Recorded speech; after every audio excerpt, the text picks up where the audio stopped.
창세기 44장 30절부터 읽겠습니다. 30절부터 34절까지 다 함께 읽어보겠습니다. 30절부터 34절까지 시작. 아비의 생명과 아이의 생명이 서로 결탁되었거늘 이제 내가 주의 종 우리 아비에게 돌아갈 때에 아이가 우리와 함께하지 아니하면 아비가 아이의 없음을 보고 죽으리니 이같이 되면 종들이 주의 종 우리 아비의 흰머리로 슬피 엄부에 내려가게 함이니이다. 주의 종이 내 아비에게 아이를 담보하기를 내가 이를 아버지께로 데리고 돌아오지 아니하면 영영이 아버지께 죄를 지리이다 하였사오니 청컨대 주의 종으로 아이를 대신하여 있어서 주의 종이 되게 하시고 아이는 형제와 함께 도로 올라 보내소서. 내가 어찌하여 아이와 내 아비에게로 올라갈 수 있으리까? 두렵건대 제 해가 내 아비에게 미침을 보리이다. 아멘. 아우를 대신하는 이 넷째 아들 유다의 이 고백은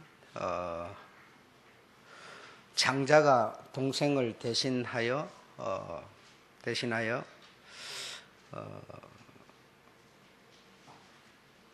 동생의 허물과 동생의 어떤 짊어질 부분을 장자된 형이 대신하겠다고 하는 그런 고백과 같은 고백입니다. 그래서 유다라고 하는 자가 장자의 명분을 받을 수 있는 권리도 자격도 없었지만은 그러나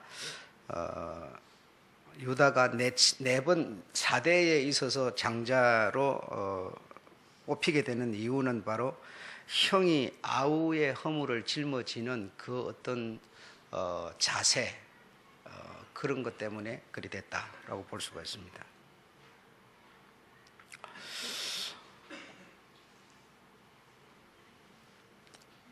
하나님께서 아브라함에게 약속하신 것이 뭐냐면 내 씨로 번성하고 충만하여서 하늘의 별처럼 바다의 모래알처럼 그렇게 되도록 하겠다. 아브라함이 아닌 아브라함의 씨로 또 아브라함의 씨로 했더니 그 씨가 또 그런 길을 가게 되고 해서 3대까지 아브라함과 이삭과 야곱의 하나님.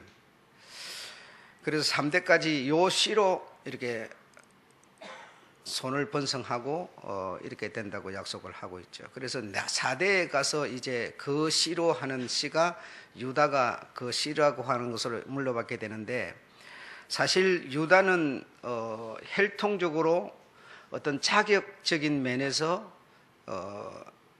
씨가 될 수 있는 씨는 아니었는데 요 4대에 유다가 12아들 중에서 아브라함이 가진 그 씨의 역할을 이 유다가 할 수 있게 된 것이다. 그 유다가 어떻게 했기에 그렇게 될 수 있었는가가 우리에게 믿음이 돼야 되고 우리가 그 믿음을 본받을 필요가 있는 것이다 라고 볼 수가 있습니다.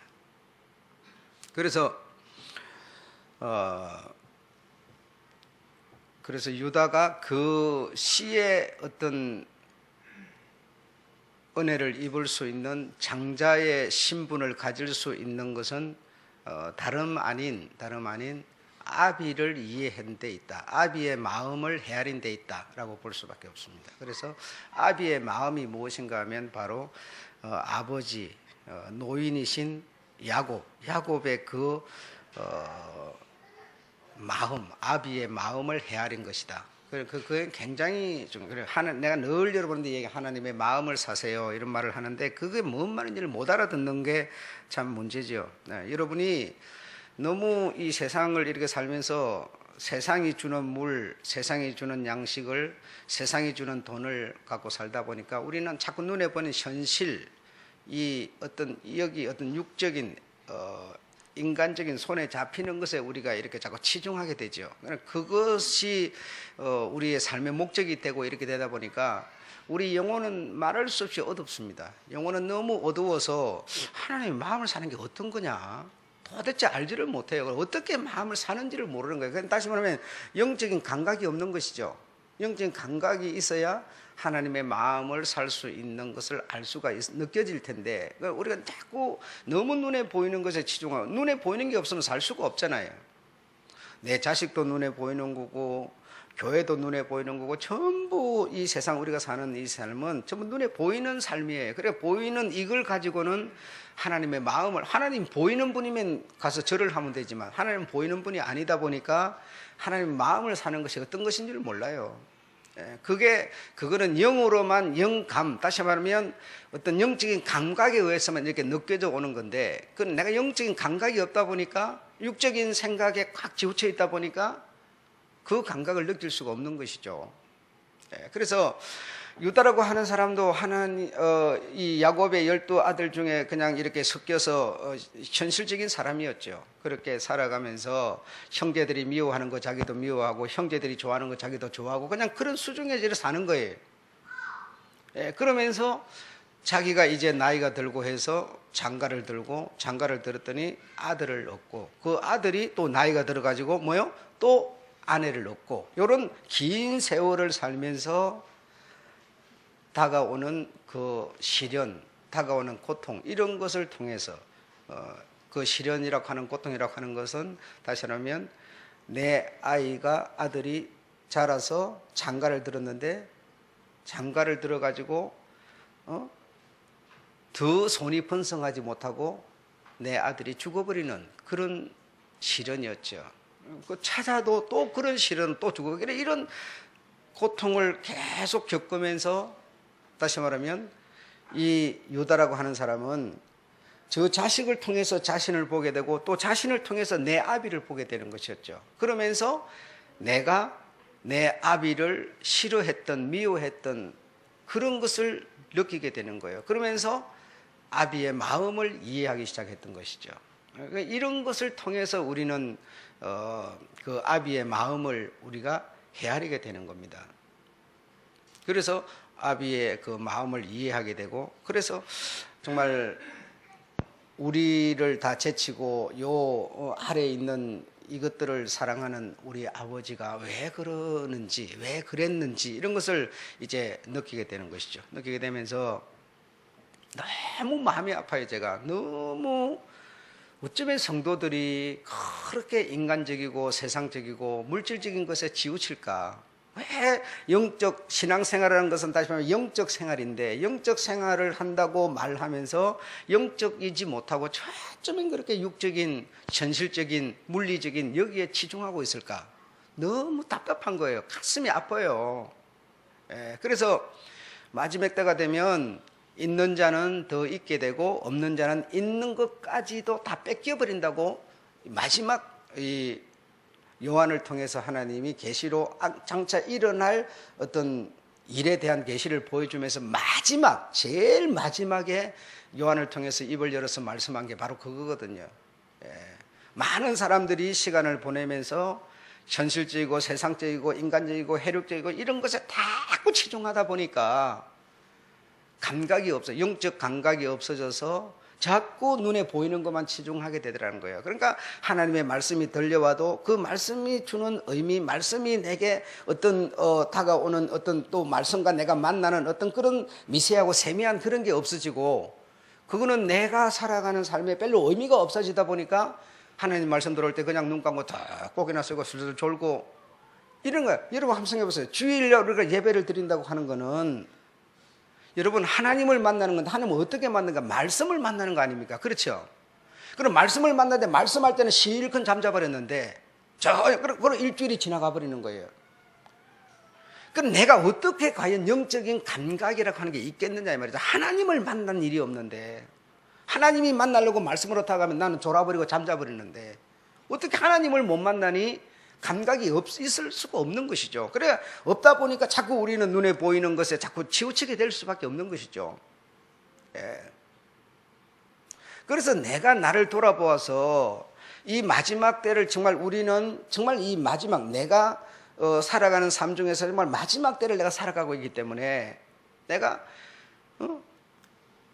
뭔가 어떤 하나님과의 어떤 하나님의 마음을 살 수 있는 그런 어떤 여지가 내게 있으면 그 어떤 깨달음으로 내가 더 어떤 하나님의 마음을 점점 더 살 수가 있게 되지만, 그렇지 못하면 전에는 조금 어떤 느낌이 있었는데 그것까지 다 뺏겨버린다는 것이죠. 뺏겨버린다는 것은 죽어버린다는 게 아니라 하나님에 대한 하나님의 마음이 내게서 사라져버린다는 거죠. 그러면 내게 남는 것은 뭐냐?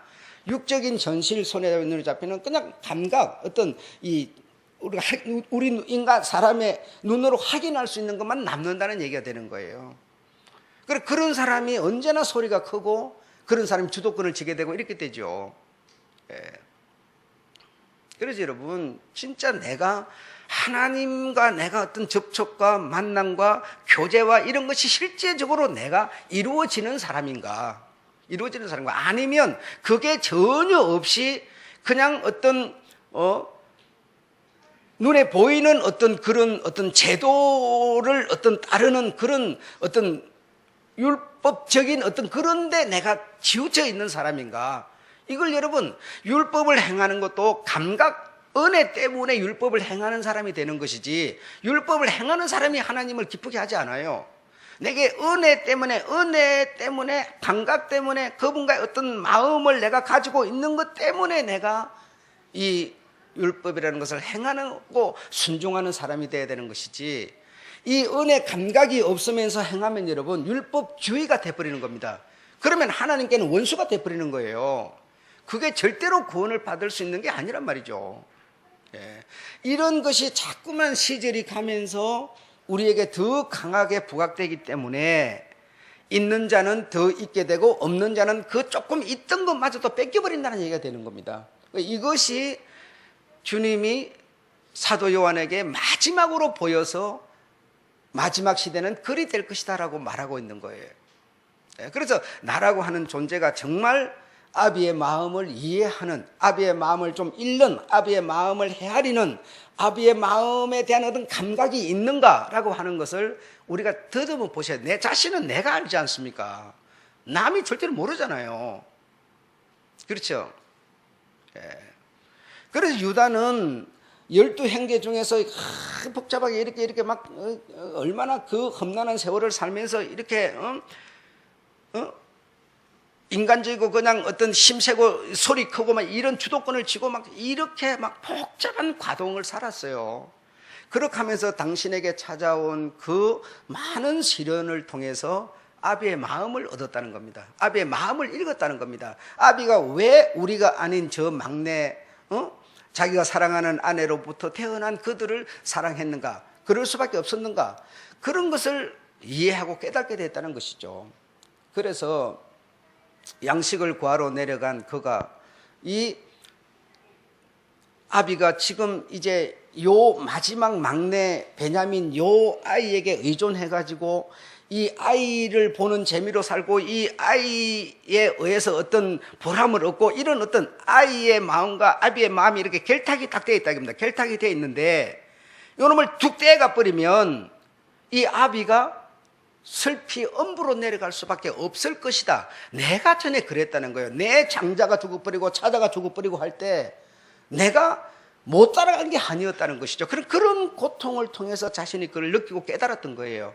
그래서 이 양식을 사러 갈 때 요셉, 당신이 만약에 이 아이를 사로잡아 종을 만들어버리면, 내가 이 아이를 데리고 올라가지 못하면 아이의 생명과 아비의 생명이 이렇게 결탁이 되어 있는데 아이가 없으면 이 아비가 죽지 않겠습니까? 어떻게 무슨 의미와 보람으로 살겠습니까? 그러니 내가 이 아이를 대신해서 종이 되고 이 아이는 형제와 함께 아베에게로 올려 보내소서, 이런 정말 애절하고 간절한 형이 아우를 대신하는 이런 어떤 고백 모습을 보임으로 인해서 이 요셉의 마음을 열었던 것이죠.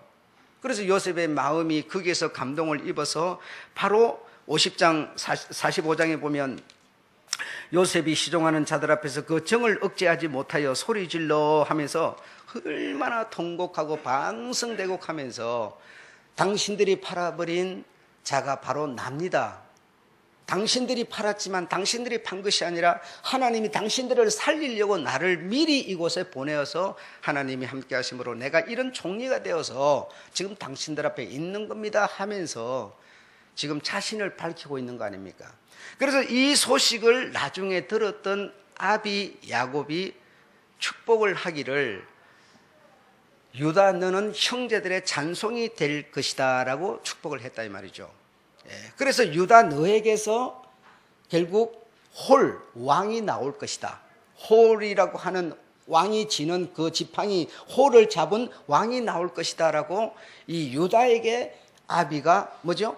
유다가 이런 아우를 대신하는 즉 또 아우를 대신할 뿐더러 아비의 마음을 이해하고 읽었던 가졌던 이 유다가 야곱 다음에 장자로 그 씨라고 하는 장자로 등극을 하도록 하는 그런 길을 이어주고 있는 것이다 이거죠. 이어주고 있는 것이다. 그래서 우리가 여기서 느낄 수 있는 것은 뭐냐? 아비의 마음을 이해하는 것이 중요한 것이다. 예. 내가 이리 하면 이리 하는 나를 진정 나의 아비 된 분이 바라볼 때 어떻겠는가? 어떤 마음을 갖겠는가? 여러분 하나님의 마음을 사는 거 여러분 그렇게 어렵지 않아요. 어렵지 않습니다. 자꾸 내 생각만 하지 말고 우리만 생각하지 말고 우리 이면에 있는 것을 생각하면 됩니다. 여러분 내가 오늘 수요일을 나오고 안 나오고 자 오늘 수요일인가 수요일을 얘기를 해봅시다. 수요일 날 나오고 안 나오고 했네. 내가 만약에 수요일을 안 나오는 거는 내 행편 때문에 안 나오는 거예요. 그렇죠? 내 처지 행편이 이러니까 안 나가는 거예요. 이거는 내 문제예요. 내 문제만 가지고는 하나님의 마음을 살 수가 없죠. 내가 내 문제로 인해서 못 나갈 수밖에 없는 이런 이면에 나를 바라보는 하나님, 나를 바라보는 목사, 나를 바라보는 교우들. 왜? 공동체니까요. 공동체는 서로서로 엉겨서 합류를 되어서 커가는 거니까요. 자기 생각만 해갖고는 절대로 공동체는 성장을 못하는 거니까요. 내가 지금 몸이 불편하다, 내가 어떤 목적, 의식을 이곳이 아닌 저곳에다 둔다든지 뭐죠? 이렇게 이거는 전부 내 생각이죠. 그래 나를 바라보는 주님, 나를 바라보는 어떤 교우, 나를 바라보는 목사 이런 분들이 내가 지금 만약에 예배를 못 나가면 그들이 실망을 하지 않겠느냐. 여러분이 만약에 여기 나와 있는 여러분이 지금 아무도 안 나버렸어요. 나올 줄 알고 목사는 준비 다 해가지고 딱 나왔는데 여러분 안 나버렸어요. 목사가 실망이 되겠습니까? 안 되겠습니까? 똑같은 얘기예요. 여러분이 부모들인데요. 부모인 여러분한테 자식놈들이 다 있어요. 다 명절이에요. 부모를 생각해서 내 자식놈들이 내게 찾아와서 나를 기쁘게 해줄 거야. 부모는 말하지 않아도 마음은 그런 마음을 갖고 있어요. 그런데 자식놈들이 바쁘다고 안 가버려요. 부모를 안 찾아봐 버려요. 그러면 부모는 실망을 하겠습니까? 당연히 하죠. 부모의 마음을 사는 거 여러분 그렇게 어려운 게 아닙니다. 자기 생각만 하면 절대로 부모의 마음을 살 수 없어요. 살 수 없어요. 지금 유다는 이런 상황에서 자기가 뭐 때문에 나서갖고 그래 살 필요 없잖아요. 그런데 이 아이를 대신해서 당신이 종이 되겠다 하고 이 아이를 못 데려가면 내 아비가 죽겠다 하고 자기가 아니라 자기 이면에 있는 것들을 그는 생각했어요. 이게 바로 아비의 마음을 사는 것이었다니까요. 하나님의 마음을 사려면 내 생각만 해갖고는 절대로 살 수가 없어요.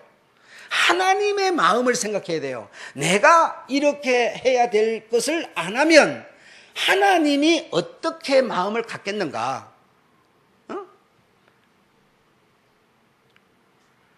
여러분 교회 생활을 하는데 충성스럽지 않은 자를 어떻게 목사가 사랑할 수가 있고 전도사가 사랑할 수가 있겠습니까? 한번 생각해 보십시오. 어쨌든 교회에서 충성하는 자가 하나님을 기쁘시게 하는 자예요. 하나님을 기쁘시게 하니까 목사로부터 전도사로부터 사랑을 받는 겁니다. 이거는 여러분 법칙이기 때문에 어쩔 수가 없어요. 목사 당신은, 전도사 당신은 열심히 충성 안 하는 사람을 더 사랑해 줘야지. 예, 말은 할 수 있지만 현실은 그게 안 되는 겁니다, 여러분. 우리가 말할 때 그러죠. 항상 10손가락 중에 깨물면 안 아픈 손가락 있느냐 이러죠. 깨물면 피나고 왜 신경이 다 있으니까 안 아프게. 이거는 이 현실적인 이 얘기는 맞지만 내게 자식이 10명이 있는데 부모를 섬기고 공경하고 부모를 이해하고 부모의 마음을 읽어주는 자와 부모의 마음을 읽지 않고 부모를 아프게 하는 자와 어떻게 과연 같겠습니까? 이건 같을 수가 없습니다. 같을 수가 없어요. 그래서 부모의 마음을 읽고 이해해주고 사랑해주고 관심을 가져주고 이런 자를 더 사랑할 수밖에 없습니다. 유다라고 하는 자는 부모의 마음을 이해하고 아우의 마음을 읽고 이걸 했기 때문에 네 번째 씨가 될 수 있었던 거예요. 다른 게 아니에요. 그래서 하나님의 마음을 사는 것은 여러분 그렇게 어려운 게 아닙니다. 절대로 아닙니다. 목사 니나 내나 뭐 비슷한 사람인데 뭐 내가 니한테 뭐 못 가면 못 간다 보고할 필요가 뭐 있어. 인간적으로 이렇게 생각할 수도 있어요. 그런 사람이 하나님을 어떻게 잘 섬길 수가 있겠습니까? 섬길 수 없습니다. 예, 이거는 여러분 너무 간단한 얘기예요. 그래서 내가 이렇게 항상 기다리는 사람이 있는데 기다리는 사람의 마음은 전혀 헤아리지 않고 지멋대로 해버린다 이거야. 나는 이렇게 기다리고 있는데 저 사람은 기다리든지 말든지 그건 내하고 상관없는 거야. 그건 니고 나는 내 행편이야 이래버리면 여러분 그 관계는 끝나버려요. 그렇지 않습니까? 하나님의 관계도 똑같은 거라니까요. 다르지 않단 말입니다, 여러분. 그리고 하나님한테 내 보고했으니까 당신한테 보고할 필요가 내가 뭐 있어? 예, 이래 할 수도 있어요. 그럴 것 같으면 그는 공동체가 아니죠. 공동체라고 말을 해서는 안 되는 거죠. 어차피 하나님은 이 교회를 중심해서 공동체를 이루고 있기 때문에 하나님 앞에 내가 이렇게 내 마음대로 말했으니까 당신한테 내가 보고할 필요 없어요. 이러면 그건 개인주의지. 그건 공동체도 아니고 교회도 아니고 믿는 자도 아니지요. 믿음이라는 건 공동체를 통해서 발생하는 거니까요. 예. 내 개인을 통해서 발생하는 게 아니에요. 믿음이라는 게 여러분. 그래서 개인주의가 되다 보니까 공동체를, 교회를, 단체를 다 없이 여기고 내 혼자서 내가 주일날 안 나가더라도 내 집에 앉아서 예배 드린다 이런 주의가 나오는 거거든요. 그걸 보고 누가 믿는 자라고 그럽니까? 믿는 자가 아니죠. 그것은 믿는 자는 믿음은 공동체를 통해서 탄생하는 겁니다. 그래서 마태복음 16장 16절에 보면 뭐요? 반석, 믿음은 뭐요? 교회로부터 네가 말하는 그 믿음, 내가 말하는 그 믿음을 먼저 교회를 세운다 그랬죠. 그 교회, 눈에 보이는 교회를 세워서 그 교회를 통해서 믿음을 발생시키고 그 교회가 곧 믿음이 반석이 된다고 말하는 것이죠. 네. 공동체 없는 믿음이 세상 천지 어디 있습니까?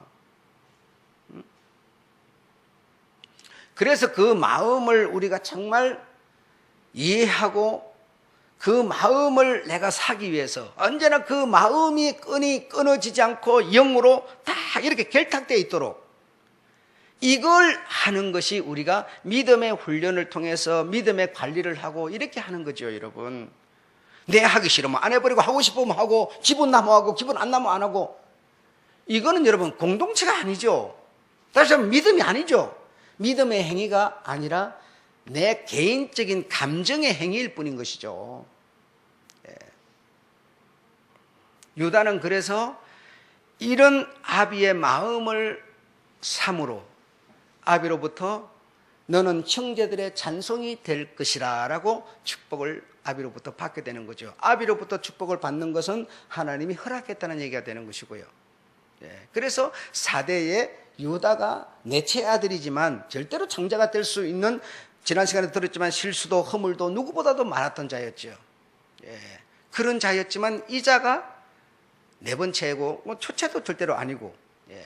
그렇다고 자기가 가장 사랑하는 아이의 자식도 아니고 어떤 근거로도 자격을 얻을 수 있는 자는 아니었습니다.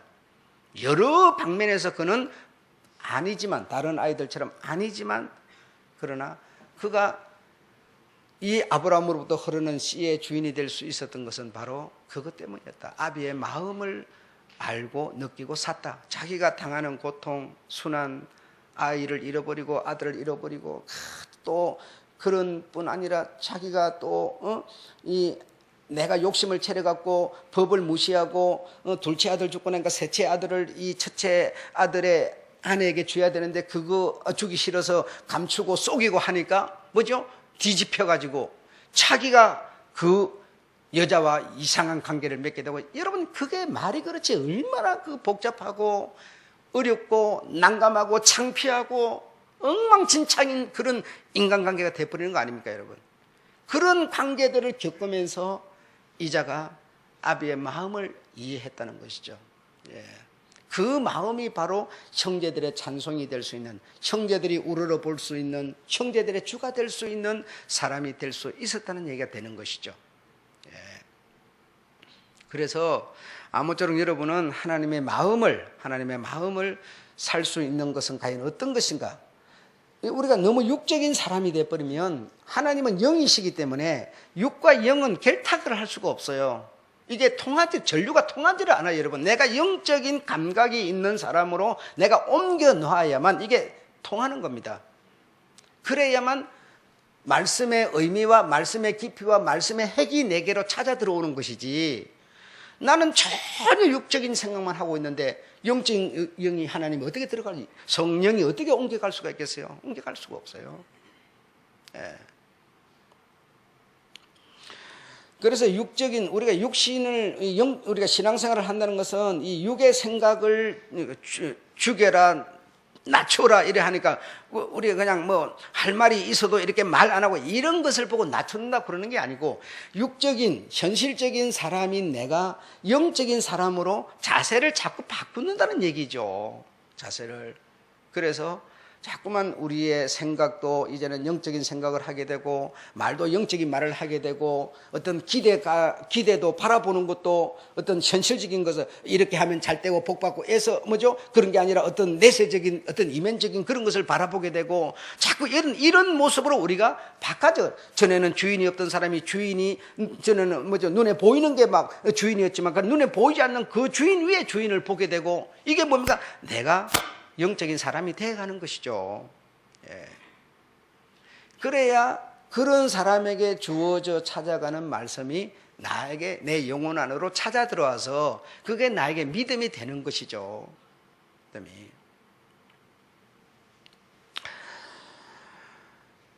자, 오늘은 씨에 대해서 말씀을 드리는데, 자, 내 씨로 인해서 민족을 이루고 내 씨로 인해서 하늘의 별 바다의 모래알처럼 큰 번성하게 될 것이라. 그 씨가 그렇게 될 것이라. 여기에서 말하는 요 씨를 너의 씨를 통해서 이렇게 말하는데, 아브라함에게도 그렇게 말했고, 그 다음에 이삭, 야곱에게 똑같은 말씀으로 씨로 번성하여 큰 민족을 이룬다. 그럼 그 씨라고 하는 게 과연 혈통적인 그런 씨를 말하고 있는 거냐 하면 그게 아니라는 얘기예요.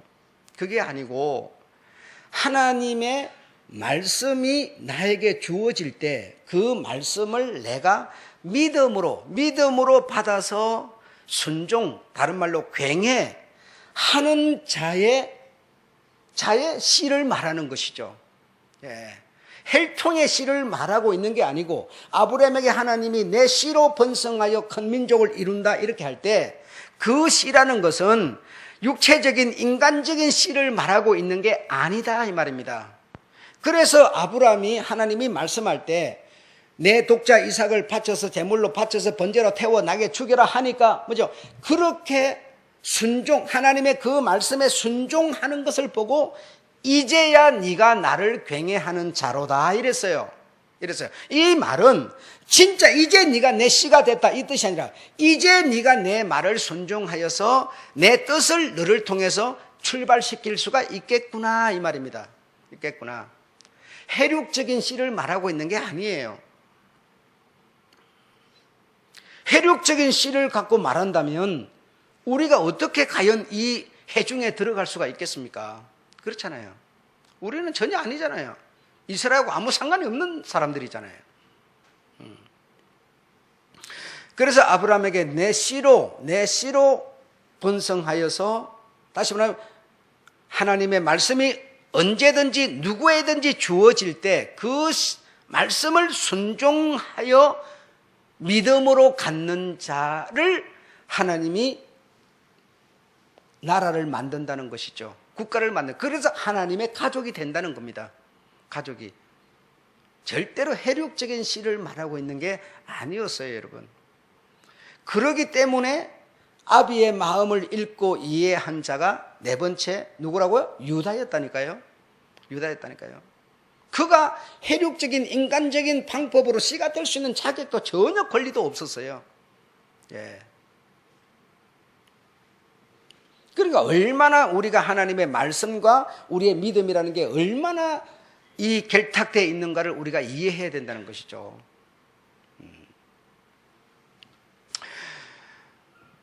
그래서 이 유다의 손 중에 6대 손에 이제 그 혈육적인 씨를 따라서 이렇게 쭉 내려가는데 라합이라고 하는 그런 씨가 있어서 그 라합은 장자의 씨를 받을 수 있는 혈육적인 그런 권리를 갖고 있는 자였죠.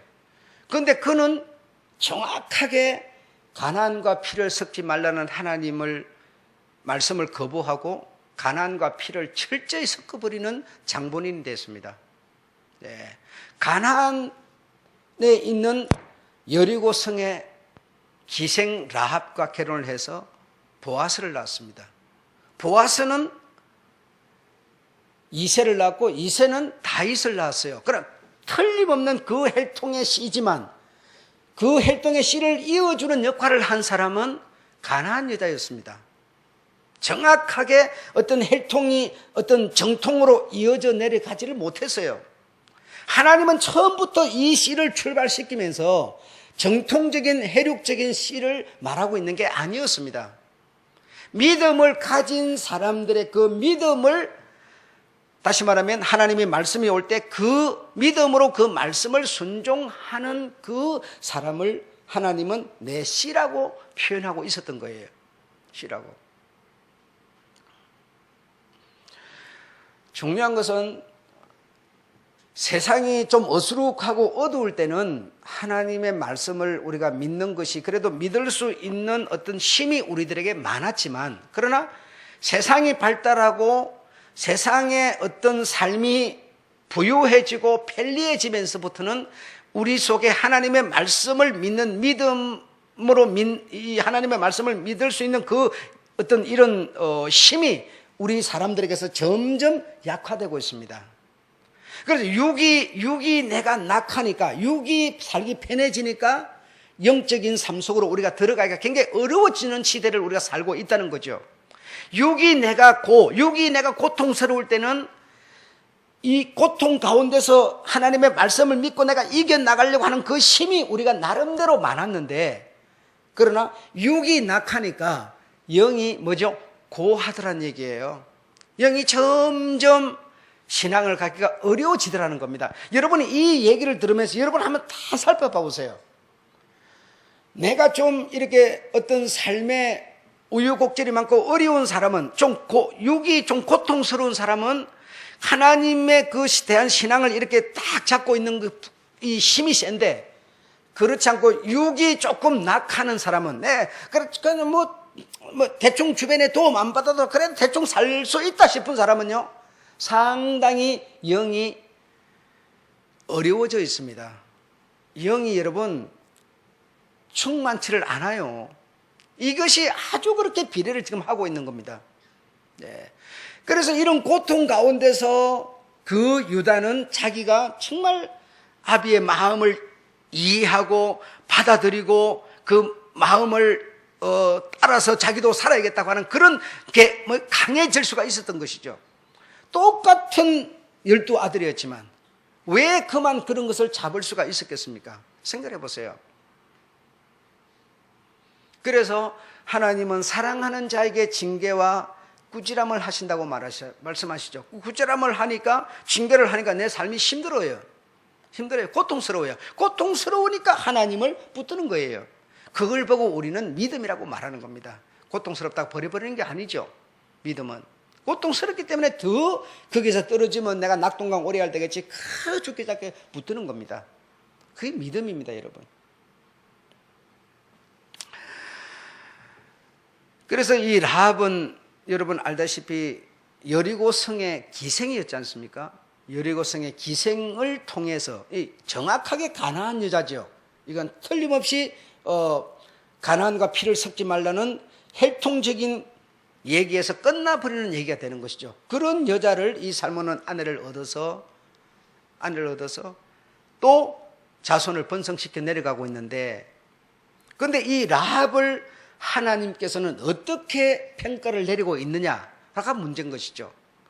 그러면 혈통에서 그는 가나안 여자니까 안 된다, 끊쳐내라 이렇게 해야 되는데 하나님은 뭐라 합니까? 히브리서 11장 31절에 믿음으로 정탐꾼을 숨겨서 그는 그 길에 들어갔고, 두 번째 야고보서 2장 25절에는 라합은 믿음으로 의롭다 인정함을 받았느니라라고 이 성경은 평가를 내리고 있는 것이죠. 그러니까 아브라함으로부터 말씀하신 그 씨는 혈통적인 씨가 아닙니다. 지금 아랍권의 사람과 기독교권의 사람들이 계속 싸우지요. 싸우는데 실제적으로 아랍권의 사람들이 장자입니다. 아랍권에 있는 이스마엘이 장자지 이삭이 장자가 아니에요. 그런데 하나님은 육체적인 혈육의 이스마엘이 아니라, 그가 비록 있지만 그것이 아니라 이 리브가를 통해서 낳는 이 독자 이삭을 통해서 나는 약속을 준 그 약속을 받은 그를 통해서 나는 씨를 받겠다고 말하는 거죠. 혈육적인 씨는 그 후에 분명히 있었어요. 그 서로가 지금 장자라고 해가지고 싸우고 있는 것이 수천 년이 흐르도록 지금까지 싸우고 있지만, 하나님이 말씀하신 씨는 그런 씨를 말한 게 아니었습니다. 하나님의 말씀이 주어질 때 그 말씀을 믿음으로 받고 순종하는 자를 나는 내 씨라고 평가를 내린다는 것이죠. 그래서 거기에 맞는 자가 라합이었어요.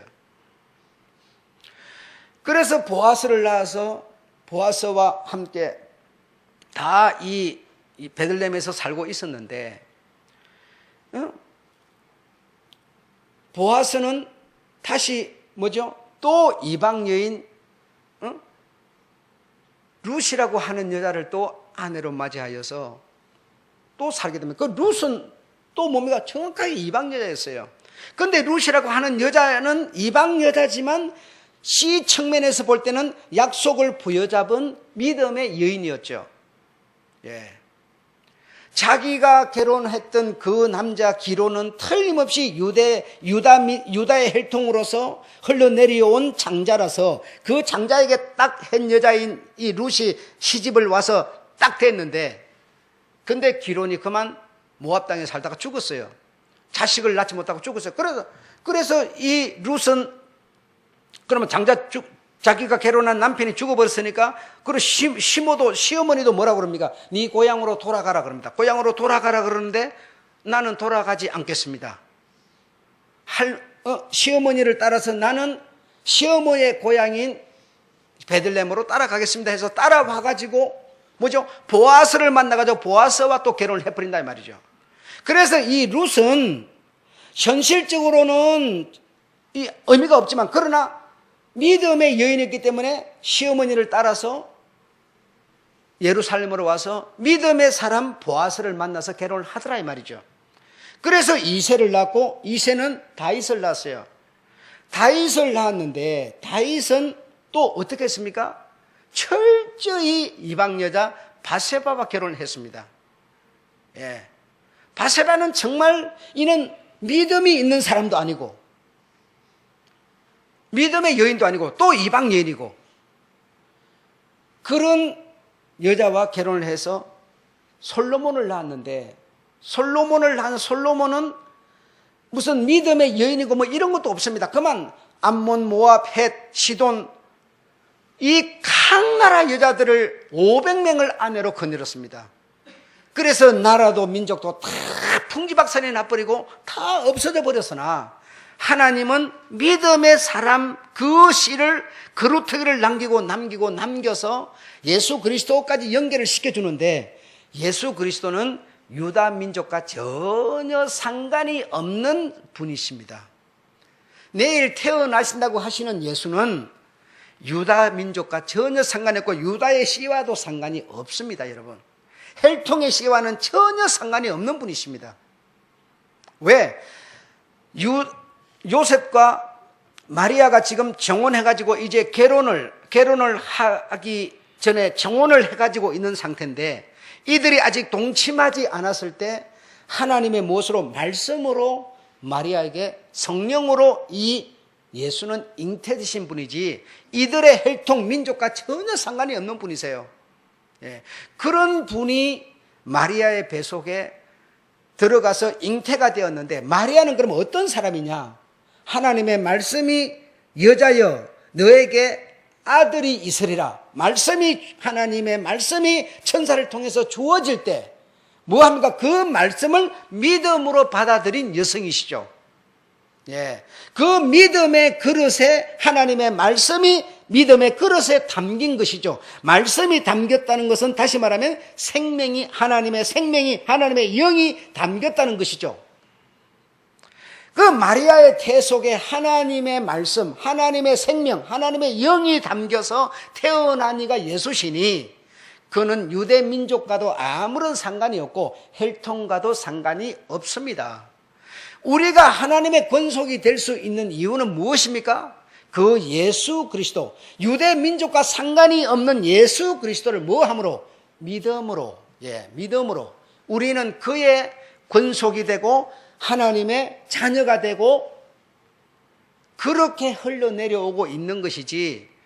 그래서 다시 거꾸로 올라가서 아브라함에게 말씀하신 그 씨라는 것은 혈통의 씨를 말하고 있는 게 아니에요. 믿음의 씨를 말하는 거예요. 하나님의 말씀이 주어질 때 그 말씀을 믿음으로 받아서 가지는 사람. 그것을 하나님은 의로 정하시고 그렇게 말하는 겁니다. 아브라함이 이런 어떤 독자를 나가고 불에 태우는 어떤 그런 일이 있기 전에 벌써 이미 창세기 15장 6절에 보면 하나님이 말씀하니까 그 말씀을 이 아브라함이 믿음으로 그 믿음을 하나님은 의로 여기셨다고 말씀하십니다. 그러니까 하나님은 애시당초부터 다 이 영적인 사람, 영적인 생각, 영적인 마음이 되지 못하다 보니까 시시하니까 자꾸 혈육적인 씨만 생각했던 거예요. 그런데 하나님은 정작 이 씨라고 표현하는 것을 혈육적인 씨가 아니라 내가 너희에게 말할 때 그 말을 믿음으로 너희의 그릇에 담는 자가 누구뇨? 그는 내 씨라고 말하는 겁니다. 그 믿음의 씨를 가진 사람을 큰 민족으로 이루어서 하나님 나라의 권속, 하나님의 나라의 어떤 하나님을 머리로 하나님의 자녀들의 권속을 만들겠다는 것이죠. 그것이 아브라함에게 들려질 때는 씨라고 들려졌을 뿐이지만 하나님의 마음은 뭡니까? 네가 내 말을 믿음으로 나는 너를 의롭게 여겼노라 이렇게 말씀하신 것이죠. 이미 15장 6절에서 이미 먼저 그렇게 말했습니다. 예. 그래서 오늘날도 마찬가지예요. 오늘날도 그 예수라고 하는 분은 이 민족과는 그 나라에서 태어났지만 이 민족과는 전혀 상관이 없는 그런 씨로 오신 분이시죠. 인정하시죠? 자, 그러면 그분을 우리가 믿는다라고 하는 것은 어떻게 믿느냐? 그분의 말씀이 내게 올 때, 그 말씀을 뭐죠? 순종함으로 믿는 자가 그 씨가 되는 거죠. 그렇죠? 그래서 그분이 하시는 말씀을, 그분은 하나님이니까 그분의 말씀을 내가 믿음으로 순종하는 자, 그가 우리가 하나님의 씨가 되는 건데, 그럼 그분의 말씀이라는 것은 그러면 뭐냐? 그분의 말씀이라고 하는 뭐냐? 큰 모법은 하나님이 성경 속에 모법을 담아놨습니다. 모법이라는 것은요, 십계명 같은 어떤 이런 모든 사람들이 다 알 수 있는 이런 모법은 하나님이 성경 속 하나님의 말씀으로 딱 이렇게 담아놨지만 그 1계명에 해당하는 세법들이 많이 있어요. 2계명에 해당하는 세법, 3계명에 해당하는 세법들이 너무너무 많은데 이 세법들은 나름대로 성경에 있지만 그 세법들이 그때 시대와 오늘 시대에 이게 뭐죠? 맞지를 않는 거예요. 맞을 수가 없어요. 왜냐하면 모세 때 하나님이 모법을 주시고 모법에 의해서 세법을 줬는데 그 세법이 오늘날에 비교를 해보니까 오늘에 살아가는 삶과는 너무나 이게 다르거든요. 그래서 그 세법을 성경에 기록된 대로만 우리가 섬길 수가 없어요. 믿을 수가 없어요. 그래서 하나님은 자기의 어떤 반석인 믿음으로 말미암아 탄생된 교회들, 이 교회들이 하나님의 집인데 하나님의 어떤 계시는 곳인데 이 곳에서 하나님은 다시 뭐요? 세법을 또 내시는 거예요. 세법을. 모법은 기록되어 있지만 세법은 기록되어 있지 않은 모법에 의해서 세법을 내는 겁니다. 무엇을 통해서? 예수 당시에는 모법에 의해서 세법을 서기관들이 냈어요. 서기관들이 계속 안식일이 뭐냐? 계속 세법을 만들어냈어요. 그렇게 하는 자들이 서기관들이었어요. 자, 그런데 오늘날에는 그 서기관 역할을 누가 하고 있느냐? 교회가 하고 있는 겁니다. 이걸 지금 성도들이 모르는 거예요. 그래서 성경에 있는 것만 자꾸 지금 하려고 하고 성경에 있는 것만 주장을 하는데 성경에 있는 것과 오늘의 삶과는 너무나 이게 매치가 되지 않는 내용들이 너무너무 많아요, 여러분. 그렇기 때문에 하나님의 집으로 하나님의 믿음 가진 자들을 통해서 세운 이 교회라고 하는 이 곳에 있는 서기관이 뭘 만들어내고 있느냐? 세법을 만들어내고 있는 겁니다. 세법을 여러분. 자, 주일학교 중고등부 청년부 전도사가 있는데요. 그 전도사가 주일학교 중고등부 청년부에 대한 뭘요? 세법을 만듭니다. 세법을 만들면 그 세법은 누가 지키게 할까요? 저 전도사 아래 있는 사람들이 지키는 세법이에요. 더 다른 교회에 있거나 이 교회 댕기지 않는 사람은 저 전도사가 만든 세법을 지킬 필요가 있어요, 없어요? 전혀 없습니다. 상관이 없어요. 만들었든지 말든지 상관이 없어요. 그런데 이 교회의 생명을 담보하고 있는 자라면 이 교회 초중고에 대한 세법을 전도사가 만들어서 선포를 하면 뭐요? 안 지키면 뭐가 됩니까? 모법을 안 지킨 결과와 똑같은 결과입니다. 결과는 똑같은 거예요, 여러분. 다르지 않아요. 그런데 성도들은 오늘 이런 교회론을 모르기 때문에 성경에 있는 안식일을 지키라, 이것만 지키면 해결이 다 된 줄 알고 있어요. 전혀 그렇지 않습니다. 자, 그러면 오늘날 이 교회의 세법은 누가 만듭니까? 예수 당시의 서기관처럼 목사가 그 세법을 만들어내는 겁니다. 하나님의 계명을 지키는 자가 나를 사랑하는 자라. 주님도 그렇게 말씀하세요. 주님의 말씀이라는 건 뭐냐? 곧 계명이에요. 계명이 주님의 말씀이십니다, 여러분. 서로 사랑하라. 이게 뭡니까? 주님의 말씀이지만 이게 뭡니까? 계명이죠.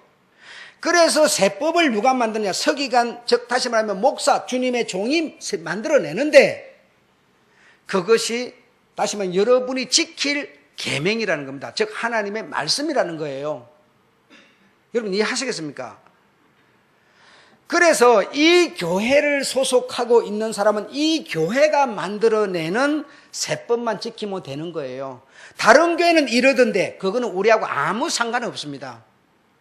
자꾸 다른 얘기 할 필요가, 다른 교회는 세법이 10개고 우리 교회는 세법이 2개면 내가 이 교회 성도라면 2개만 시키면 되는 거예요. 다른 교회는 목사님 10개인데요. 다른 교회는 10개든 말든 그건 내가 따질 필요가 없어요. 내 영혼이 이 교회에 담보하고 있는 거라니까요. 저 교회에 담보하고 있는 게 아닙니다. 그래서 우리 교회는 2016년에 목사가 새로운 세법을 만들었어요. 그게 뭡니까? 어떤 구역을 조직했어요. 이게 세법이라는 겁니다. 구역 조직을 했는데 그 목사 당신 뭐 만들었더니만 나는 모르겠어. 그러면 뭡니까? 그 세법을 따르지 않는 결과가 되는 거죠. 싫어도 공동체 안에서 만들어진 세법은, 서기관을 통해서 만들어진 세법은 나에게 주시는 뭐에? 하나님의 말씀입니다. 그러면 그 말씀을 내가 따르는 것이 뭐라? 믿음이라는 거예요. 믿음. 그래서 그 믿음을 순종하는 것이 그 씨를 가지고 있는 것이 되는 것이다 이 말입니다. 그냥 일시적인 감정에 따라서 하고 말고 하는 게 아니에요. 그래서 내가 여러분한테 늘 얘기하기를 교회는 가능하면 세법을 만들지 말아야 한다. 세법을 여러분 만약에 10개를 만들면 10개를 만들어서 공포가 돼버리면 10개를 안 지켜 9개는 지켰는데 하나를 안 지켰어요. 그러면 소용없어요. 아무것도 안 지킨 것과 똑같이 돼버려요. 그래서 가능하면 세법을 적게 만드는 것이 교회가 여러분에게 자유와 평안을 주는 겁니다. 계속 뭐 새벽기도 만들고 뭐 만들고 계속 해가지고 여러분한테 어떤 계명을 내려줄 수 있죠. 내려준다고 여러분이 얼마나 잘하겠습니까? 응? 지금 몇 개 있는 것도 못해서 허덕이는데 계속 내려준다고 뭘 얼마나 잘하겠느냐고요. 응?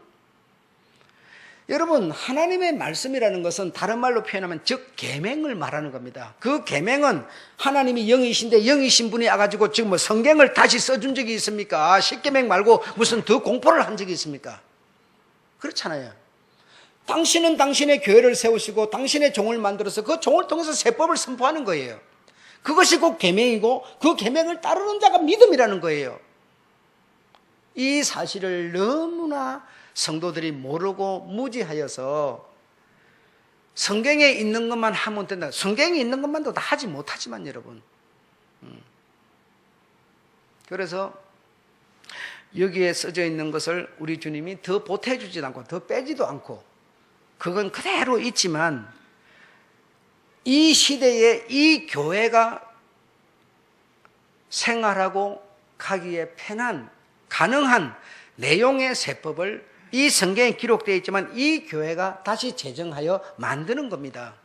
만드는 겁니다. 이 만들어진 계명을 우리는 지키는 것이고요. 예. 그런데 자꾸 우리 주장만 하면 나는 그 계명이 싫소. 나는 안 따르겠소. 이거는 뭡니까? 주님의 계명을 나는 주님의 말씀을 나는 안 따르겠소. 이런 얘기가 되는 것이죠. 뭐에 근거해서 내가 믿고 있는가를 생각을 해보셔야 된다니까요. 내가 뭐에 근거해서 신앙생활을 하고 있느냐. 응? 여러분에게 다가가는 말씀이 없는데 계명이 없는데 뭘 근거해서 신앙생활을 하냐고요. 목적이 아무것도 없는 거 아닙니까? 그래 되면.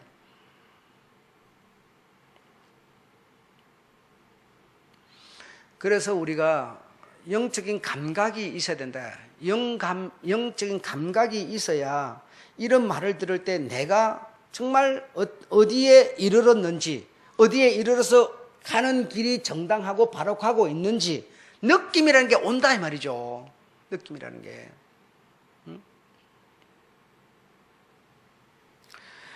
자식은 여러분 부모의 마음을 사는 거 여러분 다는 아닐지 모르지만 뭐 부모에게 많은 돈을 갖다 준다고 해서 부모가 그렇게 좋아하고 좋아 안 할 수도 있겠지만 그러나 사실은 부모의 마음을 헤아리고 알아주는 것이 자식에 대한 부모의 가장 큰 사랑을 받을 수 있는 조건이 되는 겁니다. 예.